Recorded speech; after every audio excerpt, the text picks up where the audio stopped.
Hello everyone, welcome to my channel. Keep it simple but significant. I am your host Sasi. Let us start today's discussion.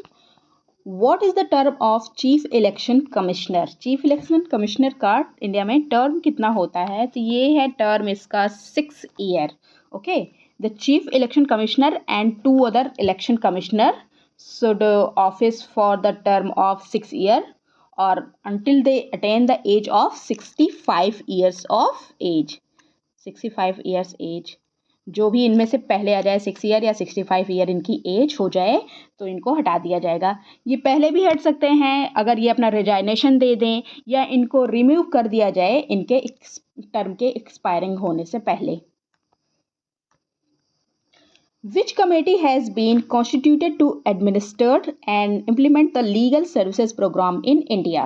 तो कौन सी committee है जिसको constitute किया गया है to administer implement the legal service programme in India? तो ये है supreme court legal service committee. Which of the following does not form a main jurisdiction of High Court? High court का main jurisdiction इनमें से कौन सा नहीं है? तो ये है एडवाइजरी jurisdiction, क्योंकि ये आर्टिकल 143 में दिया गया है एडवाइजरी jurisdiction, और इसके अकॉर्डिंग इसका मेन jurisdiction है सुप्रीम कोर्ट का और ना कि हाई कोर्ट का. हाई कोर्ट एडवाइजरी jurisdiction में काम करता है ना कि सुप्रीम कोर्ट काम करता है एडवाइजरी ज्यूरिसडिक्शन का, हाई कोर्ट नहीं. अगेंस्ट विच जज of supreme court the first case of impeachment initiated?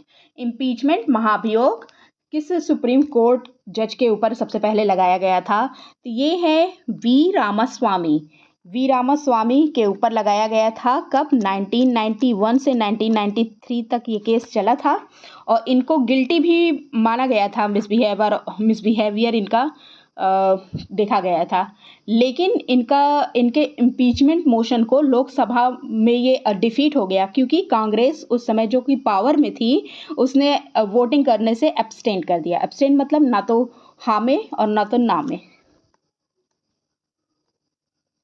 Which constitutional amendment act abolished the privy purse and privilege of the former rulers of princely state? Farmer rulers of princely state का Privi purse और privileges को एबलिश कर दिया गया. किस constitutional amendment के तहत? तो ये था 26th अमेंडमेंट एक्ट. आया था ये 1971 में. तब हमारी प्राइम मिनिस्टर थी Indira Gandhi ji. The 22nd Amendment Act 1969 facilitated the creation of new autonomous state of Meghalaya. From which state? तो 22nd अमेंडमेंट एक्ट हुआ था 1969 जिसमें से मेघालय को बनाया गया था. किस स्टेट से हटा के? तो ये असम है. Answer is C. Which of the following states that the amount of the demand be reduced by 100? तो ये है token cut motion. Answer is C. The token cut motion ventilates the specific grievances that is within the sphere of responsibility of the government. Okay, और ये 100 rupees का होता है. What is the literal meaning of the term quo warranto? quo warranto का literal meaning क्या होता है? Medieval Latin term है ये क्वो वारंटो और इसका मतलब होता है बाय व्हाट वारंट. ओके, तो इसका अर्थ है बाय व्हाट अथॉरिटी और वारंट. ओके, इसमें ये पूछा जाता है किसी भी पर्सन से कि आपका क्या क्या अथॉरिटी है they have for existing some rights power और क्लेम समथिंग.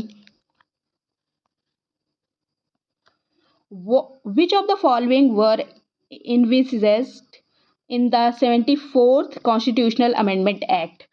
तो 74th कॉन्स्टिट्यूशनल अमेंडमेंट एक्ट में क्या दिया गया है? तो ये है constitution and composition of A municipalities. और ये 74th अमेंडमेंट एक्ट आया था 1992 को. और इसको ये फोर्स में कब आया? ये फोर्स में आया 1 जून 1993 में. Who was the first chief election commissioner of India? First election chief commissioner India के थे सुकुमार सेन. इनका जन्म हुआ था 1898 को और इनका देहांत हुआ था 1963 में। और ये एक इंडियन सिविल सर्विसेज में थे, ये इंडियन सिविल सर्विसेज में थे,